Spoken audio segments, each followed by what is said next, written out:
PAC item number 4, members of City Council, deals with Point East Windsor Limited, rezoning southwest corner of EC Row Avenue and Banwell Road, zoning change to CD 4.1 with additional permitted uses. Bill Salzer, representing Point East Windsor Limited, Mary Ann Kiefner, Solicitor, Carl Tanner, Dillon Consulting, Mark Boscario, and Chris Holt, representing Scaledown, are here to address members of council on this particular issue. Mr. Salzer, good evening and welcome to Windsor City Council. Good evening.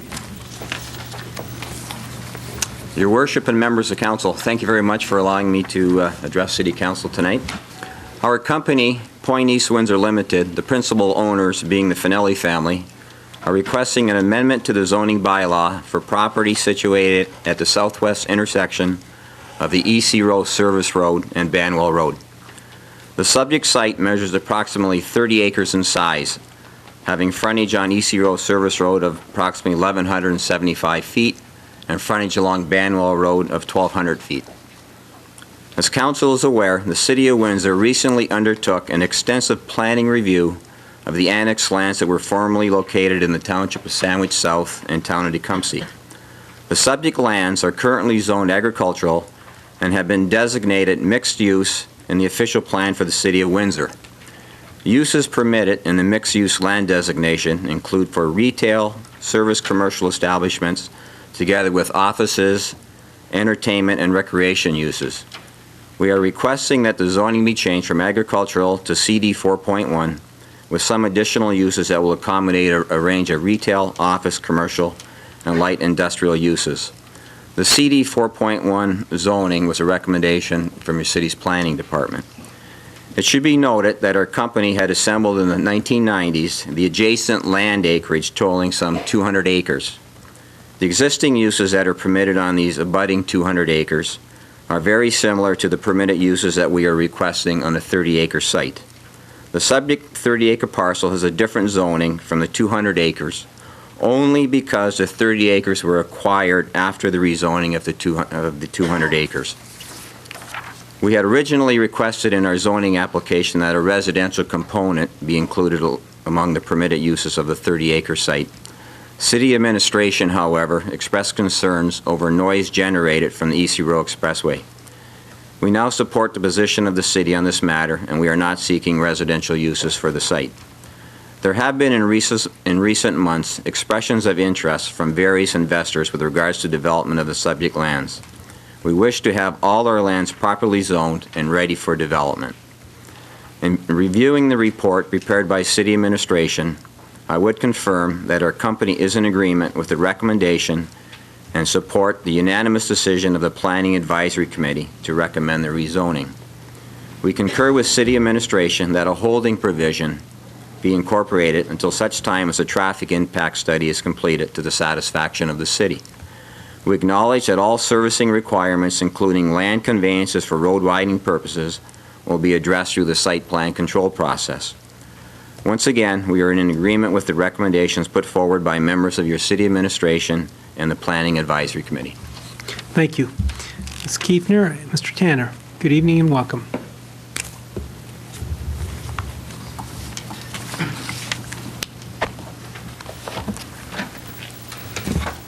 Good evening, Your Honor, members of council. My name is Mary Ann Kiefner, and I'm here to represent 1027458 Ontario Inc. It's one of the cocoa companies. We are objecting to this application on the basis that it is premature, and there are a number of different reasons. There are no background studies that have been submitted to PAC or to the city with respect to this application, and specifically a traffic impact study. Carl Tanner, who is here with me tonight, will speak more on this and expand upon the planning principles that should be applied.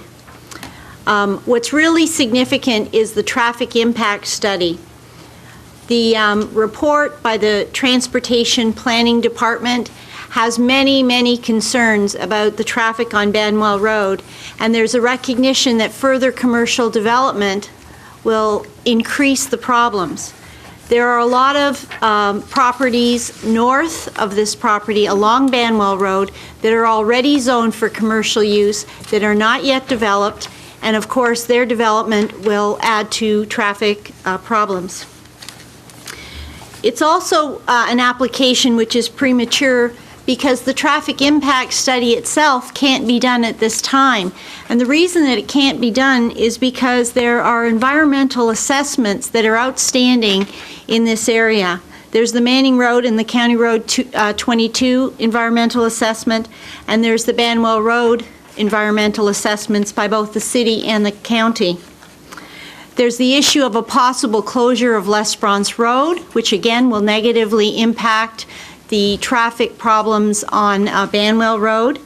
And there's the issue of what's going to happen to the lands on the east side of Banwell Road in conjunction with the Tecumseh Hamlet secondary plan, which is outstanding. We believe that the city and PAC need those studies before they make the decision and not after. One of the other reasons that we object to this application is that we believe that certain planning policies haven't been followed. And a rezoning application is a change of use application. And we believe that there's a fundamental difference between deciding to support a rezoning application based on studies which are available to be examined and reviewed, and if the change is appropriate, to then make the decision. There's a difference between that kind of a decision and applying a holding designation to control the timing or development of a parcel of land that's already been rezoned. Studies, we believe, and I think Carl will back this up, with official plan policies and with Planning Act references, these studies should be done as part of the decision to rezone. The reasons here to determine if the rezoning is appropriate seem only to be that the abutting lands to the south and the west that are owned by the applicant are already rezoned for commercial use. But this rezoning application wasn't made by the City of Windsor, so there's no history of consideration of this kind of development in the area. We don't know whether or not that decision was appropriate. The second thing that's mentioned is that this is a last piece of a puzzle. It sounds like it's a small and inconsequential piece of property. However, it is 30 acres. It's larger than a lot of the major commercial developments that take place in Windsor, such as Walker Square. We don't think that it's a good precedent to establish, being that a 30-acre parcel is small and shouldn't be considered independently in this application, or that you would only look at abutting land uses to determine what's appropriate. We believe that there's possibly an assumption being made that the studies, when they are completed, will support the rezoning, and that the requirements of the studies will make it viable. But I don't think that that's a good assumption. We don't feel that that's an assumption that PAC or the City Council should make in allowing the rezoning at this time. And for those reasons, it is premature and inappropriate. Thank you. Mr. Tanner, do you support that position? You're out of time. Yes, I do. Could I have 30 seconds? Well, 30 seconds. Thank you. And really, what it comes down to is a matter of consistency. With a number of other developments within the City of Windsor, these background and supporting studies are required. For much smaller developments, they are required. In this case, we have a 30-acre development, which is part of a 230-acre development. That's roughly a sixth of East Riverside in terms of size. Having said that, there's not even a conceptual development plan. There's no servicing plan. These lands are not serviced, and they probably won't be for a number of years. Thank you, Mr. Tanner. Okay, thank you.